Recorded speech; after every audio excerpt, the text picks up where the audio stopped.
أعوذ بالله من الشيطان الرجيم بسم الله الرحمن الرحيم الحمد لله الملك الحق المبين خالق السماوات والأرضين والصلاة والسلام على صاحب الدعوة النبوية والعصمة الفاطمية والصولة الحيدرية والحلم الحسنية والشجاعة الحسينية والعبادة السجادية والمعاصر الباقرية والآثار الجعفرية والعلوم الكاظمية والحجج الرضوية والجود التقوية والنقاوة النقوية والحيبة العسكری والغیبة الإله القائم بأمر الله بلندتر صلوات پڑھیے گا۔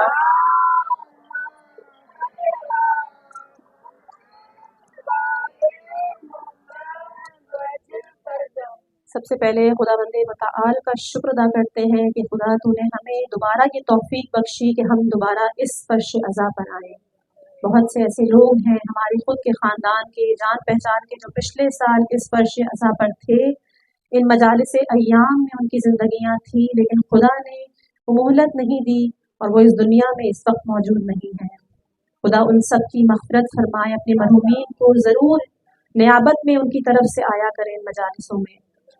ماشاءاللہ میں اس وقت اس مجمع میں ایسی بچیوں کو دیکھ رہی ہوں کہ جو یونیورسٹیز میں پڑھتی ہیں، طالبات ہیں، کوئی کلاس 1 میں ہے، کوئی کلاس 3 کی بچی ہے، اسی طرح ماشاءاللہ مدرسے کی خواہران موجود ہیں، حافظ کل قرآن موجود ہیں۔ یہ حقیقتاً جو بھی علم حاصل کر رہی ہیں وہ خدمت خلق کے لیے ہے۔ ہم بہرحال یہ سمجھتے ہیں کہ یہ جدا جدا ہیں، ایسا نہیں ہے۔ فرق یہ ہے کہ وہ جو انسان ہمارا دوسرا علم حاصل کر رہا ہے، جیسے طب ہے، میڈیکل کی تعلیم ہے یا انجینئرنگ کی تعلیم ہے، وہ در حقیقت ہمارے بدنی ضرورتوں کو پورا کرنے کے لیے ہے، لیکن ہماری روحانی ضرورتوں کو پورا کرنے کے لیے یہ مدرسے کی طلاب ہوتی ہیں۔ ان کی جو عزت اور قدر ان دونوں کی ہے وہ ہم نہیں سمجھ سکتے۔ تو یہ دونوں ایسی ہستیاں ہیں کہ جن کا مقصد ایک ہے، خدمت خلق کرنا، البتہ ان کے موضوع دو ڈفرینٹ ہیں۔ کوئی اب جیسے ایک انسان جو ہے جو ڈاکٹر بنتا ہے وہ ہمارے بدن کے امراض کو درست کرتا ہے۔ اگر ہم بیمار ہو جاتے ہیں تو ہم کہاں جاتے ہیں؟ ہم ڈاکٹر کے پاس جاتے ہیں۔ اسی طرح جو ہماری روح ہے، جب ہماری روح بیمار ہوتی ہے تو بھی ہمیں کسی کی ضرورت ہے کہ جو روحانی لحاظ سے اس چیز کا ماہر ہو۔ طب کے لیے تو ہم نے ایک ماہر انسان ڈھونڈ لیا کہ جو ڈاکٹر ہے، اسی طرح جو روحانی لحاظ سے ہمارے روح کی خرابیوں کو دور کرتا ہے وہ مجتہد ہے، جو ہمیں بتائے گا کہ ہمارے اندر اگر کوئی روحانی برائی ہے، بغض ہے، حسد ہے، تکبر ہے، ان کو دور کرنے کے لیے ہمیں کس طرح سے عمل کرنا ہے، یہ سب ہمیں مجتہد اور وہ لوگ بتائیں گے کہ جو اس فیلڈ میں اہل علم ہیں۔ لیکن اس فیلڈ میں جانے سے پہلے جو بچیاں ہیں اسپیشلی ان سے کہوں گی، اور جو بزرگ ہیں جو اور بھی چاہتی ہیں کہ ہم بھی پڑھیں گھر میں رہ کر بھی، تو سب سے پہلے انسان بننا بہت ضروری ہے۔ یعنی اگر ایک ایسی لڑکی کہ جو یونیورسٹی میں ہے، ڈاکٹر بننا چاہ رہی ہے، لیکن وہ مہذب نہیں ہے، تو در حقیقت وہ معاشرے کے لیے نقصان دہ ہے۔ وہ معاشرے کو، کیونکہ عام لوگوں کا امپیکٹ اتنا نہیں ہوتا معاشرے کے اوپر کہ جو پڑھے لکھے انسان کا ہوگا۔ اسی طرح ایسی خاتون یا ایسا کوئی انسان کے جو اسلامی دینی تعلیم حاصل کر رہا ہے لیکن اس کے اندر اخلاقی اصولوں کی کمی ہے، وہ بھی معاشرے کو ایسے ہی برائی کی طرف دھکیلے گا۔ یعنی لب لباب یہ ہے کہ ہمیں سب سے پہلے کوئی بھی علم حاصل کرنے سے پہلے ہمارا ہدف یہ ہونا چاہیے کہ ہم انسان ہوں۔ اب چاہے ہم دنیاوی علم حاصل کریں، کیونکہ اس کو ہیچ مت سمجھے دنیاوی علوم کو، یہی وہ دنیاوی علوم ہے کہ جب میرے امام مہدی علیہ السلام کی حکومت ہوگی،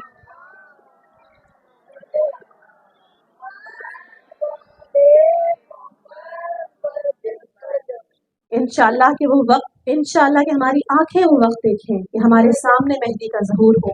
جب امام آئیں گے تو امام کو صرف عالموں کی ضرورت نہیں ہے، امام کو ڈاکٹر کی بھی ضرورت ہے، امام کو انجینئرز کی بھی ضرورت ہے۔ یعنی ہر علم جو آپ حاصل کر رہے ہیں اس نیت سے کریں کہ میں اللہ کی حکومت قائم کرنے کے لیے جو مہدی آنے والا ہے میں اس کی طرف سے یہ کام کر رہی ہوں۔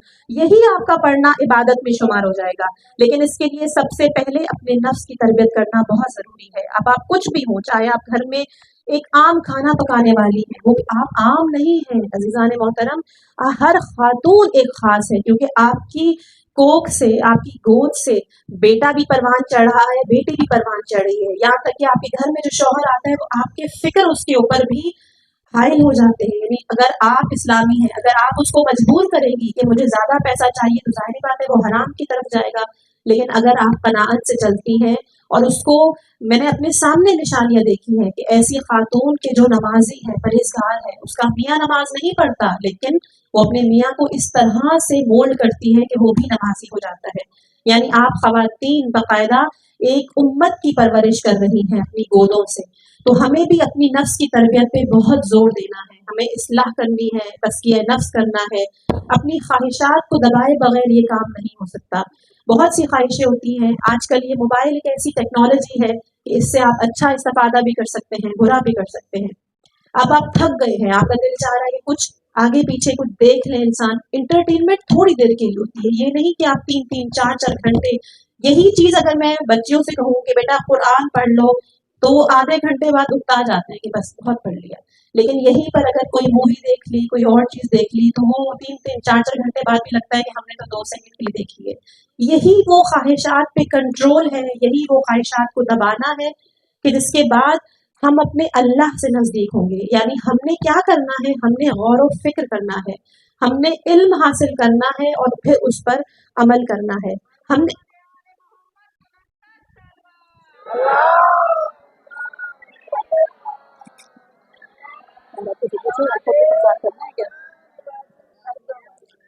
हम अपने ऊपर क्या गौर करें? कुरान में साफ लिखा हुआ है कि हम नजस कतरे से बने हैं। किस चीज़ का गुरूर है हम इंसानों को? इसी तरह हमें ये देखना है कि हम जो है वो पहले क्या थे, जब हम पैदा हुए हैं तो हम कितने कमज़ोर थे, हम मोहताज थे अपने वालिदैन के या जो हमारी सरपरस्ती कर रहा है उसकी। और अब अगर हम में ताकत आ गई है तो हम समझते हैं कि हम में बहुत गुरूर है, हम तो बहुत कुछ कर जाते हैं, लेकिन इस वक़्त भी हकीकतन अगर एक बीमारी आ जाए तो ये उँगली हिलाने तक के हम मोहताज हैं। ये सब खुदावंद मुतआल हमें इजाज़त दे रहा है तो हम ये हाथ अपना हिला रहे हैं। जब इस जिस्म से ये रूह निकल जाती है, तो ये जिस्म क्या हमारे बस में है कि हम अपनी रूह को कंट्रोल कर सकते हैं? हम कुछ भी कंट्रोल नहीं कर सकते। तो हमें हर चीज़ अपने खुदा के लिए करनी है। खुदा को कैसे पहचानना है? अपने आप को पहचानिए। खुद शनासी यानी अपने आप को पहचानना। कैसे पहचानेंगे? अपने ऊपर गौर और फ़िक्र करके। अगर आप अपने आप को पहचानना शुरू हो गए तो आहिस्ता-आहिस्ता वो मकाम आ जाएगा कि आप खुदा से भी शनासा हो जाएँगे। इमाम ज़माना बाबा दे बुलंदतर सलावत।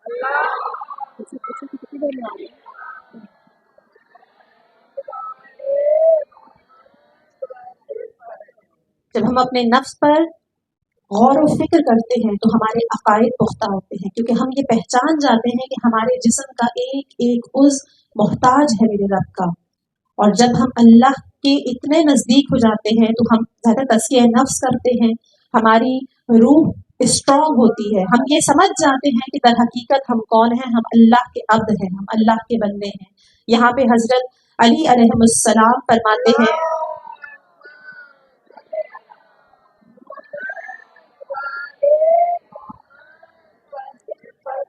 इमाम अली अलैहिस्सलाम फरमाते हैं कि हर किसी का मालिक खुदा है, हर कोई खुदा की मिल्कियत में है। अगर इंसान खुदा से डरता है और अपने हर काम में, हर बात में खुदा का हुक्म मद्देनजर रखता है, तो ये तकवा है जो उसे दूसरे लोगों की बेजा हाकमियत से आज़ाद कर देती है। यानी मौला यहाँ पे क्या फरमा रहे हैं कि हमारा मालिक अल्लाह है, हम सबको पता है। जैसे कि दुआए कुमैल में है कि तुम्हारा अल्लाह की हुकूमत से कहीं फरार नहीं है। वाक़ई कहीं पे भी चले जाओ, हुकूमत सिर्फ और सिर्फ खुदा की है, ये पूरी दुनिया खुदा की है। इस दुनिया से भी बाहर निकल जाओ, वो भी अल्लाह ने ही खल्क किया है, यानी कहीं पर तुम अल्लाह से फरार नहीं कर सकते। तो अब हमारा काम क्या है कि हम अल्लाह से डरे और हम अल्लाह की अगर अपने हर काम में मद्देनजर रखें कि अल्लाह ने क्या कहा है। अगर हम यहाँ सो रहे हैं तो अल्लाह ने कहा कहलवाया है अपने नबियों से, अपने इमामों से कि वज़ू करके सोओ, यही सोना मैं तुम्हारी इबादत में शुमार कर दूंगा। अगर यहीं पर अल्लाह ने कहलवाया है कि इसको मानो, तो हमने उसको मानना है, क्योंकि मेरे अल्लाह का हुक्म है। अगर अल्लाह ने कह दिया कि उलिल अम्र की इताअत करो, तो हमें उलिल अम्र की इताअत करनी है। अब वो उलिल अम्र कौन है? जगह जगह पर मैंने बता दिया कि उलिल अम्र कौन है, यहाँ तक कि आखिरी खुतबे में नबी ने बता दिया मन कुन्तु मौला फ़हाज़ा अली और मौला कह के कि हमें किसकी इताअत करनी है नबी के बाद।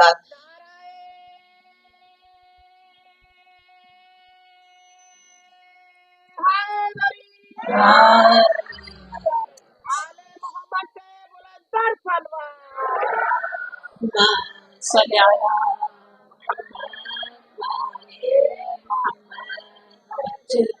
माशाल्लाह इतना मजमा है, इतनी हल्की सलवार, क्यों भला? मैं देख रही हूँ सबके चेहरे मुंह से बहुत कम आवाजें निकल रही हैं। एक बुलंदर सलावत।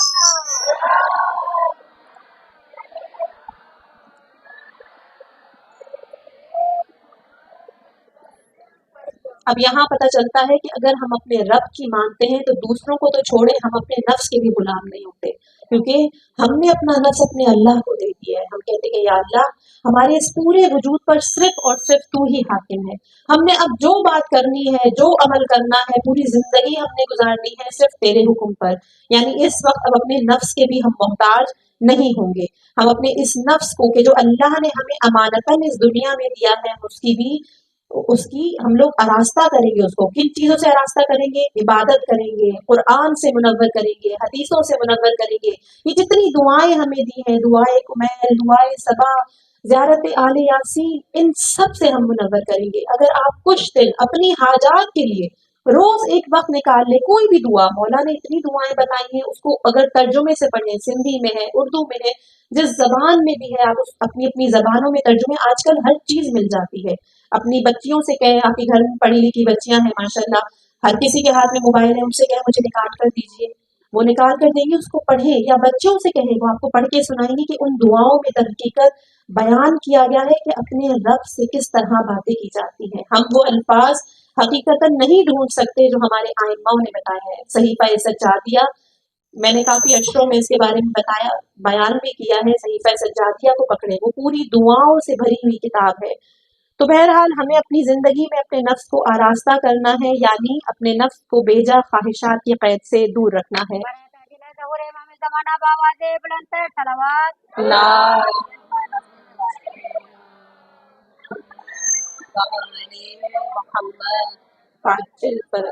कुरान में खुदावंद मुतआल ने सूरह शम्स में 14 कस्में खाई हैं, और उन 14 कस्मों के बाद खुदावंद मुतआल फरमा रहा है कि वही निजात का हकदार है कि जिसने तस्किया नफ्स किया है, और जिस शख्स ने उसे आलूदगी में छोड़ दिया है वो दर हकीकत गुमराही में पड़ गया है। फैजान मोहतरम, साफ वाज़े अल्फाज में, और एक कसम नहीं बल्कि 14 कस्में। अब इसका भी क्या मतलब है कि अल्लाह ने 14 ही कस्में खानी थी? इतनी कस्में खाने के बाद अल्लाह ने कहा कि निजात का हकदार वही है कि जो अपने नफ्स का तस्किया करे। शायद कि इन 14 का मरकज वही हो कि तुम इन 14 से ही समझो कि नफ्स का तस्किया कैसे किया जाता है, किस किस मकाम पर मेरे इमामों ने किस तरह तस्किया किया है। और अगर तुमने इस नफ्स को छोड़ दिया आजाद कि नहीं, जो इसका दिल चाहता है करे, ये कह रहा है तो बस करना है, उसकी हर जिद पूरी करेंगे, तो फिर यही आलूदगी में चला जाएगा, यही गुमराही में चला जाएगा। और हमें मिसालें नजर आती हैं, शिम्र की सूरत में, यजीद की सूरत में। वो कैसे थे? उन्होंने अपने नफ्स को सरकश छोड़ दिया था। क्यों? क्योंकि उन्होंने उन 14 का रास्ता नहीं अपनाया था। तो बहरहाल हमें अपने नफ्स की, हमें अपने खुद की खुद साजी करनी है, और जब हम अपने ऊपर गौर व फिक्र करेंगे, अपने नफ्स को सुधारेंगे, तो हम आइम्मा से भी नजदीक होते जाएंगे और अपने रब से भी नजदीक होते जाएंगे। हमें गफलत से काम नहीं लेना, एक लहजा भी, हम मोमिनों पे गफलत हराम है, एक लहजा भी हम गफलत में नहीं जा सकते। हमें इस बदन की कितनी परवाह है, अमूमन खवातीन को तो बहुत होती है कि इसमें कोई मसला ना हो, झुर्रियां आ जाती हैं तो उसकी भी सही। और आजकल तो फैशन का बहुत ज्यादा है कि भाई बड़ी उम्र में भी इंसान स्मार्ट हो, ये हो, लेकिन जो हमारी रूह अंदर से खराब होती जा रही है, क्या हमने उसकी उस तरह से परवाह की है? और हमारी रूह के लिए 14 हस्तियां आई हैं, 1,24,000 पैगंबरों को भेजा गया है। ये नहीं कि एक उस्ताद, इतने ढेर सारे। और अब आजकल के जमाने में उलमा, रहबर मौज़म जैसे, हसन नसरुल्लाह जैसे ऐसे अजीम उलमा हमारे सामने मौजूद हैं कि अगर हम इन्हीं की जिंदगानियों को पढ़ें तो हमें पता चलेगा कि किस तरह से अपने नफ्स को काबू में रखा जाता है। अज़ान मोहतरम, अपने ऊपर, अपने हालात पर गौर करें। इसी तरह आप सब मुसलसल आजकल सुन रही हैं कि ये ज़माना आखिरी दौर का ज़माना है। इंशाअल्लाह कि हमारे ज़माने इमाम ज़माना अलैहिस्सलाम का ज़हूर हो जाए। इमाम ज़माना के बुलंदर सलवात।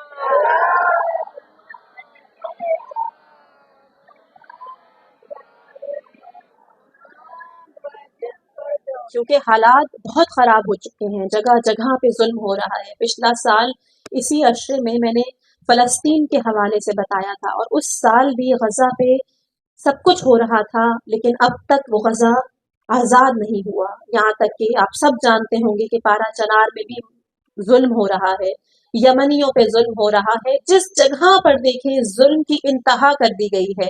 اب آپ کو یہ دیکھنا ہے کہ میں اس شخصیت میں سے تو نہیں ہوں کہ کہیں نعوذ باللہ میں کہیں یزیدیت کی طرف تو نہیں جا رہی۔ اسی طرح اپنے ارد گرد کے لوگوں کو دیکھیں، کیونکہ آپ کے ساتھ میں جو بھی شخص رہتا ہے اس کا اثر آپ کی زندگی پر ہوتا ہے۔ ایسا نہ ہو کہ آپ کا اٹھنا بیٹھنا ایسے لوگوں میں ہو کہ جو یزیدیت کے خلاف ایک لفظ بھی نہیں نکالتے۔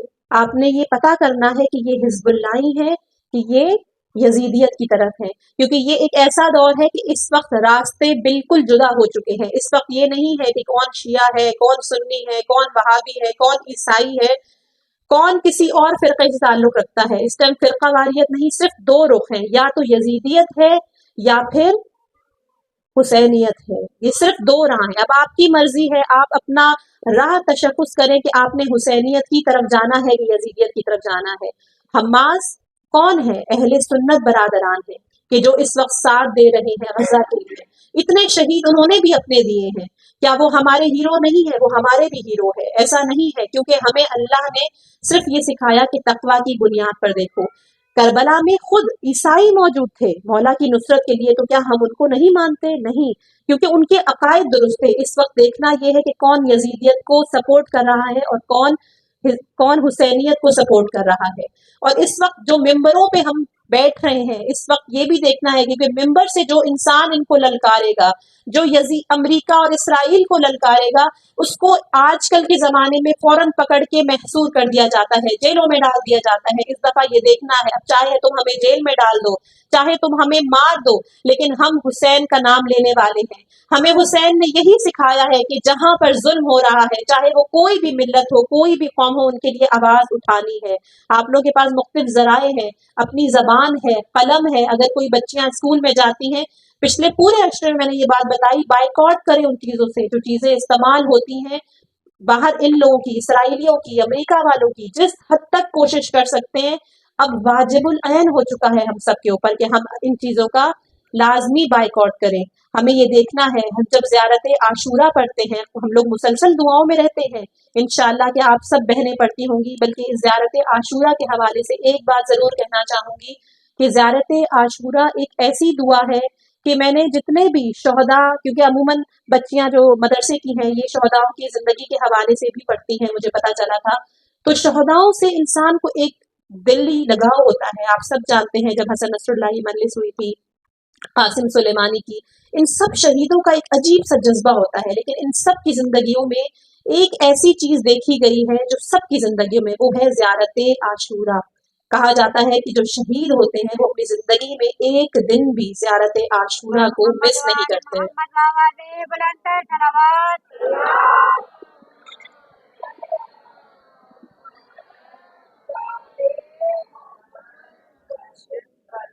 میں ان جوان بچیوں سے کہوں گی کہ اپنی زندگیوں میں زیارت عاشورہ کا معمول بنائیے۔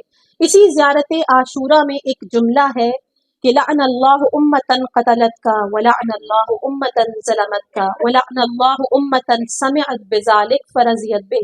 یہاں خدا بند متعال تین طرح کے لوگوں پر لعنت کر رہا ہے۔ ایک وہ ہے کہ جو لوگوں کو قتل کرتے ہیں، دوسرے وہ گروہ ہیں کہ جو لوگوں کے اوپر ظلم کرتے ہیں، اور تیسرا وہ گروہ ہے کہ جو پوری دنیا میں اس ظلم کو ہوتے دیکھ رہا ہے لیکن خاموش بیٹھا ہوا ہے۔ دیکھیں پرکھیں، کہیں ہم خاموش تماشائیوں میں سے تو نہیں ہیں، کیونکہ ہمیشہ ایک مشہور جملہ ہے کہ خاموشی کا مطلب کیا ہے؟ اقرار، یعنی ہم حمایت کرنا۔ تو اگر ہم خاموش ہیں، اس کا مطلب یہی ہے کہ ہم ان کی حمایت کر رہے ہیں، اور اگر ہم حمایت کر رہے ہیں تو ہم انہی کے ساتھ محشور ہوں گے۔ ہمیں خاموش نہیں رہنا ہے، ہمیں اپنے ہر عمل سے، ہمیں اپنے ہر کام سے یہ ظاہر کرنا ہے کہ ہم ان کے خلاف ہیں۔ بزان محترم مصائب کی طرف آؤں گی۔ وہ فاطمہ کہ جو پوری زندگی ابیہا رہی، اور مصائب کی انتہا تب شروع ہوئی ہے جب ان کے بابا اس دنیا سے گزر گئے۔ رسول ختمی مرتبت آخری زمانے میں بہت علیل ہے، یہاں تک کہ اپنے حجرے سے نکلنا بھی چھوڑ دیا ہے۔ سب مسلمان تڑپ رہے ہیں، जो हमेशा रसूल के चेहरे को देखते थे, कभी नमाज पढ़ाते हुए, कभी खुतबा देते हुए, वो ये देख रहे हैं कि हमारा वक्त का रसूल नहीं आ पा रहा क्योंकि बहुत अलील है। लेकिन बस एक दफा मस्जिद में ऐलान हुआ कि मदीने वालों, अल्लाह का रसूल तुमसे कुछ खिताब करना चाहता है। बस सुनना था कि मदीने के सब लोगों ने अपने काम छोड़े और फौरन से मस्जिद में आ गए। मस्जिद जब भर गई तो बिलाल निदा देते हैं, या रसूल अल्लाह, सब लोग जमा हो चुके हैं, आप हुजरे से बाहर आ जाइए। बस रसूल इस हालत में बाहर आते हैं कि मेरे रसूल में चलने की ताकत नहीं है। एक तरफ रसूल अल्लाह के चचा अब्बास ने उनको सहारा दिया हुआ है, दूसरी तरफ जनाब अली अलैहिस्सलाम ने सहारा दिया हुआ है। एक एक कदम आहिस्ता आहिस्ता उठाते हैं। नकाहत का ये आलम है कि मिंबर पे जाके चढ़ भी ना पाए, सिर्फ पहली वाली सीढ़ी पे खड़े हो गए हैं। अरे रसूल को देख के लोग फरते मोहब्बत से तड़प रहे हैं, रो रहे हैं। बस रसूल उनसे फरमाते हैं, या अय्युहन्नास, मेरा वक्त आज पहुंचा है, मैं इस दुनिया को छोड़ के जा रहा हूँ, लेकिन मैं ये चाहता हूँ कि जब मैं इस दुनिया से जाऊं तो खुदा के हुजूर मेरे ऊपर किसी का हक ना हो, किसी की गर्दन, मेरी गर्दन पे किसी का हक ना हो। अगर मेरी तरफ से कोई जुल्म ज्यादती हो गई हो तो मुझे माफ कर देना, नहीं तो इस वक्त मुझसे मांग लो, मैं वो सब कुछ देने के लिए तुम्हें तैयार हूँ, लेकिन आखिरत में मुझसे हिसाब मत मांगना। एक दफा नहीं, रसूल ने कई बार कहा। लोग रो रहे हैं, कह रहे हैं, या रसूल अल्लाह, आपने ऐसा कहाँ कुछ किया होगा। लेकिन जब कई दफा रसूल ने ये बात कही तो एक शख्स आगे आया है, कहता है, या रसूल अल्लाह, एक दफा आप माले गनीमत जमा कर रहे थे, लोगों को अपने कोड़े से हटा रहे थे कि परते हो जाओ, दूर हो जाओ, उस वक्त आपका हल्का सा कोड़ा मेरी पीठ पे लग गया। बस रसूल ने हसनैन से कहा, बेटा जाइए घर में जाकर दीवार से कोड़ा उठा के ले आए। अरे वहाँ फातिमा तो ज़हरा खड़ी दरवाजे पे इंतजार कर रही है कि मेरा बाबा इतना बीमार है, कब आएगा। बच्चों को आते देखा तो पूछा कि बेटा क्या हुआ।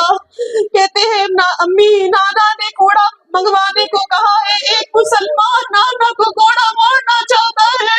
अरे बीवी से ये बर्दाश्त ना हुआ, कहती है, उस शख्स से कहो कि हसन को घोड़ा मार ले, हुसैन को, मेरा बाबा बहुत कमजोर है।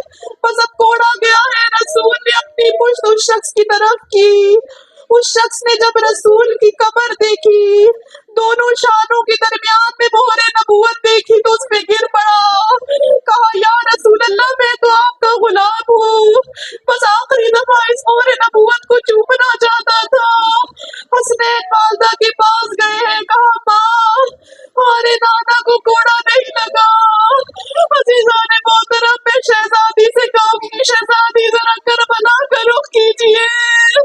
शाम के रास्ते में जनाबे ज़ैनब भी है, उम्मे कुलसूम भी है, इनको इतने तमाचे पड़े, लेकिन सज्जाद जो वैसे ही कमजोर लगे पड़े हैं, जैसे आपके बाबा कमजोर है। अरे वहाँ पर एक कोड़ा नहीं, कई कोड़े मेरे सज्जाद को पड़े हैं। अरे ये वो मंजर है जो बीबी ने भी देखे होंगे। परवरदिगारा, ये मज़ालिम